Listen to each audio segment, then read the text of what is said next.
काय चालविलाय? नमस्कार. आशीर्वाद आपली योग्यता हा प्रल्हाद जाणतोय. म्हणूनच प्रथमतः नमस्कार आपल्याला करण्यासाठी सिद्ध झालो. एकच अंधकासूर इथपर्यंत आला आणि या सिंहासनाची मागणी त्याला केली, पण सिंहासन बंदियाला त्याला दिलंही असतं. पण जे राजवैभव या ठिकाणी मी सांभाळतोय, या राज्यात यावेळी अहंकाराचा लवलेशही नाहीये. म्हणून तो लवलेश मला या वातावरणात पुनश्च नकोय. कारण त्या अहंकाराच्या पोटी माझा बाप मारला गेला. एवढंच नव्हे, याचाही बाप मारला गेला. म्हणून त्याला सामोपचाराच्या रीतीने सांगितलं, ऐकण्यासाठी सिद्ध झाला नाही. सिंहासनाच्या विलाशाने आला म्हणून शस्त्राला शस्त्र विडवलं. काय असा कोणत्या रीतीने माझ्या शिष्याच्या मनात अहंकार भरला म्हणून त्याचा उपद्रव तुला होतोय? गट्टगुरु, यावेळी तुम्हाला सांगायला नको, कारण प्रत्येक दानव यावेळी स्वर्गावरती स्वारी करतोय. तो कशासाठी? तर त्या स्वर्गाच्या सिंहासनाच्या अभिलाषेनं. पण शेवटी पदरी पडता येते का? अपयश, अपयश आणि अपयश. माझ्या बापाच्या बाबतीत हेच घडलं. एवढंच नव्हे, याच्या बापाच्या बाबतीत हेच घडलं. आणि असून हे मला चालू ठेवायचं नाहीये. त्या वैकुंठीच्या नारायणाच्या कृपेनं हे माझं राजवैभव सुरळीत चाललेलं आहे. मला कशाची कमतरता यावी नाहीये. मला त्या देवतांचे वैरत्व नकोय.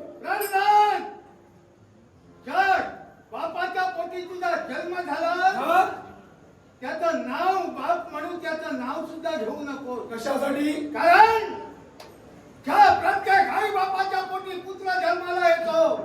त्या आई बापाच्या इच्छेसाठी इच्छा असते. पुत्र जन्माला यावा इच्छापोटी त्याचं नाव रावल्या त्रिखंडाच्या ओटी. ज्या देवदेवतांनी कपटाचं आचरण करून तुझ्या बापाचा सेवक केला, त्या देवताला आज उरावर घेऊन खेळवितोय. मुळीच नाही. माझ्या बापाला सांगून पाहिलं होतं. माझ्या बापानं माझ्या जीवनात घडवलेले प्रकार तुम्हाला चांगलेच ज्ञात आहेत. म्हणूनच त्याचा शेवटी अंत झालेला आहे. तसं मला पुनश्च व्यापाता होणार नकोय. हे राजवैभव माझं सुरळीत चाललेलं आहे. कशाची कमतरता नाहीये. म्हणून मला पुनश्च ते वैरत्व मला धारण करायचं नाही. अरे कौतुक काय? त्या नटनाटकी वैकुंठीच्या नारायणाला तू ओळखू शकत नाही. अरे ज्याला मोहिनीचा रूप धारण करून तुझ्या पूर्वजांचा सेवक केला, तो तुझ्या बापाच्या घातासाठी काय, तुझ्याही घातासाठी तपलाय म्हणून जातोय आजपासून.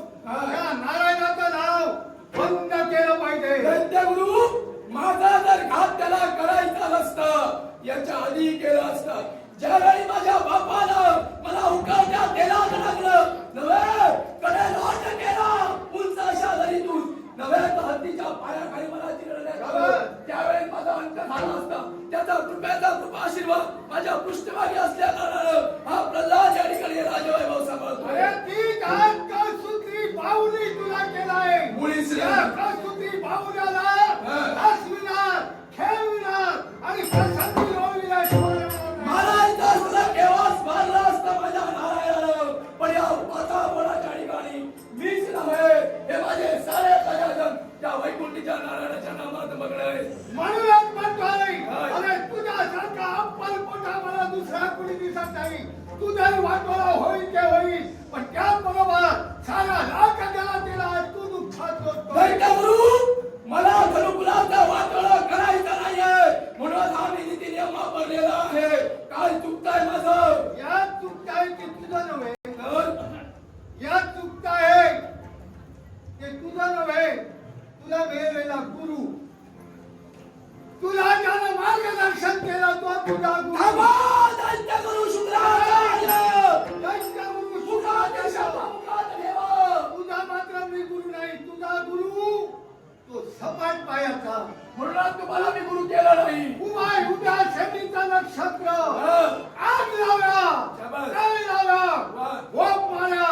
अरे त्या गोप माऱ्याच्या नादी लागला ते याच्याही पुढे तुझ्या जीवनाचा वाटोळा होईल जाईल याचा विचार कर. दैत्यगुरु शुक्राचार्य, तुम्ही या कुळाचे आमचे कुलगुरु आहात. तुमचा मान सन्मान मी ठेवला, तुमची योग्यता मी जाणली.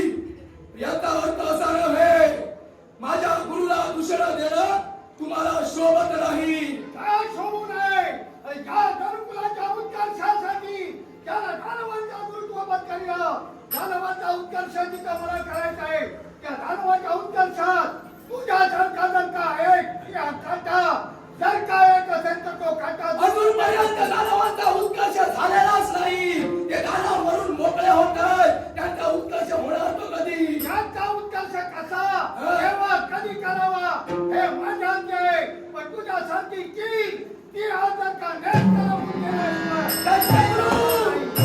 मानस सन्मान आपला ठेवला तो मानस सन्मान आपल्याला घेता येत नसेल. माझ्या गुरुला दुसऱ्या देण्याचं कार्य तुम्ही जर करत असाल यावेळी नाविलाजानं मला शस्त्र तुमच्या विरोधात घ्यावं लागेल.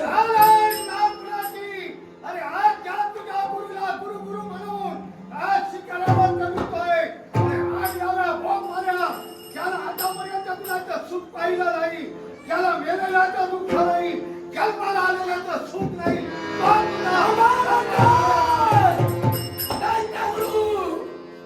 माझे गुरुदेव माझ्यासाठी पुण्यवंत आहे.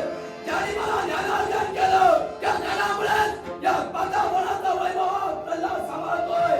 म्हणून या वातावरणात अजूनही कुणाचाही मृत्युमुखी कोणी पडलेला नाही. नव्हे तर त्या देवतांचं संकट या वातावरणावरती काहीच नाही. देवतांनी प्रथमतः संकट इथे आणलंच नाही. या दानवाने त्या देवतांवरती स्वारी केली आणि संकट ओढून आणलेलं आहे. अरे भविष्य जाऊन काय मी सांभाळलंय हे तुझ्या सत्याला कळलं का तू विश्वासात प्रभात ठेवत बदलला म्हणून सावधगिरी काय करा देऊ जर का तो ऐकत नसती तर नावला लागते माझा रंग तुला सांगी एक बेला त्याची भीती माझ्या डोळ्यात भविष्याच्या उदरात काय सामावलेलं आहे तो माझा वैकुंठीचा नारायण जाणतोय. कारण ज्यानं अवतार कार्य धारण केलं त्या अवतार कार्यात मला संपूर्ण ज्ञान द्यायला प्राप्त करून दिलं. एवढंच नव्हे शास्त्रविस्तार अभ्यासाकडे मला पारंगत केलेलाच आहे.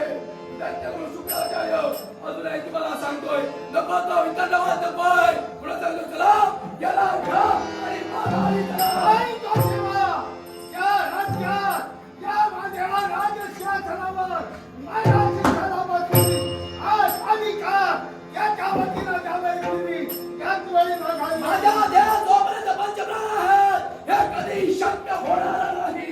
अशक्य गोष्टीतील सर्व गोष्टी सत्य गोष्टी